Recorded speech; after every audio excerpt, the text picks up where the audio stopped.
నమస్తే, welcome to gossips garage. అతిపెద్ద ప్రాంతీయ పార్టీలో ఆయన మార్కే వేరు.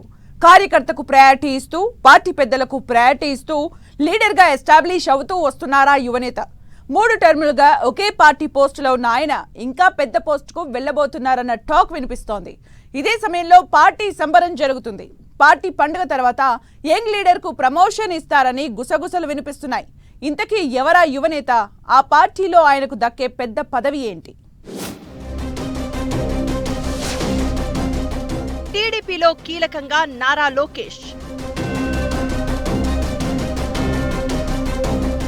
మహానాడు తర్వాత ప్రమోషన్ ఇస్తారని టాక్. 3 టర్ములుగా టీడీపీ జాతీయ ప్రధాన కార్యదర్శిగా లోకేష్. ఈసారి పార్టీ వర్కింగ్ ప్రెసిడెంట్ పదవి ఇస్తారని టాక్. నారా లోకేష్ టీడీపీలో ఆయన పాత్రపై 2019కి ముందు, ఆ తర్వాత అన్నట్లుగా చెప్పొచ్చు. 2019 అంతకంటే ముందు కూడా టీడీపీకి సేవలు అందించారు లోకేష్. 2019కి ముందే మంత్రి అయినప్పటికీ పార్టీలో పెద్దగా జోక్యం చేసుకోలేదు లోకేష్.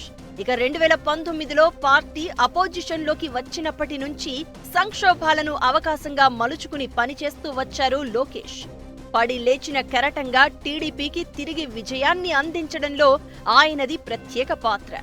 యువగళం పాదయాత్రతో ప్రజల్లోకి వెళ్లడంతో పాటు కార్యకర్తల కోసం సంక్షేమ నిధి పెట్టి క్యాడర్కు దగ్గరయ్యారు. మరే ప్రాంతీయ పార్టీకి లేని విధంగా 1 కోటికి పైగా సభ్యత్వాలతో టీడీపీ రికార్డు సృష్టించడంలో లోకేష్దే కీలక పాత్ర. అలా పార్టీలో తన మార్కు చూపిస్తూ వస్తోన్న లోకేష్ టీడీపీ కీలక నిర్ణయాల్లో కీ రోల్ ప్లే చేస్తున్నారు. సీనియర్లకు సముచిత గౌరవం ఇస్తూనే యువ నాయకత్వాన్ని ప్రోత్సహిస్తూ పార్టీని సమన్వయంతో నడిపించడంలో సక్సెస్ అవుతున్నారు. దీంతో పార్టీని మరింత బలోపేతం చేసేందుకు లోకేష్ కు కీలక బాధ్యతలు కట్టబెట్టాలన్న ఆకాంక్ష క్యాడర్ లీడర్ల నుంచి బలంగా వినిపిస్తోంది. ప్రస్తుతం టీడీపీ జాతీయ ప్రధాన కార్యదర్శిగా ఉన్న మంత్రి నారా లోకేష్ కు పార్టీలో మరిన్ని కీలక బాధ్యతలు అప్పగించే ఛాన్స్ ఉంది. పార్టీ నేతలు, శ్రేణుల నుంచి వస్తున్న డిమాండ్ మేరకు అధిష్టానం ఆ దిశగా ఆలోచిస్తున్నట్లు తెలుస్తోంది.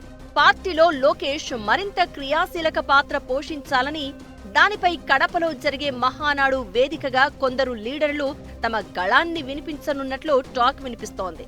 పరిపాలన వ్యవహారాల్లో చంద్రబాబు బిజీగా ఉండడంతో పార్టీపై పూర్తి స్థాయిలో దృష్టి పెట్టేందుకు లోకేష్ కు కీలక బాధ్యతలు అప్పగించాలన్న డిమాండ్ వినిపిస్తోంది. సేమ్ టైం అధినేత మినహా పార్టీలో ఎవరైనా ఒక పదవిని 3 కంటే ఎక్కువ సార్లు చేయరాదనే ప్రతిపాదనను లోకేషే తీసుకొచ్చారు. 2022లో ఒంగోలు వేదికగా జరిగిన సభలో లోకేష్ ఈ ప్రతిపాదన చేశారు. ఈ విధానం తన నుంచే ప్రారంభం కావాలని కూడా ఆయన పలుమార్లు బహిరంగంగా చెప్పారు. పార్టీ జాతీయ ప్రధాన కార్యదర్శిగా ఇప్పటికే 3 టర్ములు పూర్తి చేసుకున్నారు లోకేష్. ఇక తర్వాత ఆయన చేపట్టే పదవి వర్కింగ్ ప్రెసిడెంటేనన్న చర్చ పార్టీలో బలంగా వినిపిస్తోంది. అయితే మహానాడులో పార్టీ జాతీయ అధ్యక్షుడి ఎన్నిక మినహా మిగిలిన పదవుల ప్రకటన అనేది ఉండదు. జాతీయ అధ్యక్షుడిని ఏకగ్రీవంగా ఎన్నుకున్న తర్వాత ఇతర పదవులపై పూర్తి అధికారం అధినేతకు అప్పగిస్తూ మహానాడు సభ తీర్మానం చేస్తుంది. అధినేత చంద్రబాబు ఇతర పదవుల ఎంపికపై తీసుకునే నిర్ణయాలకు మహానాడు వేదికగా నాయకులు లోకేష్ కు ఇచ్చే బాధ్యతలపై చేసే ప్రతిపాదనలు కీలకం కానున్నాయి.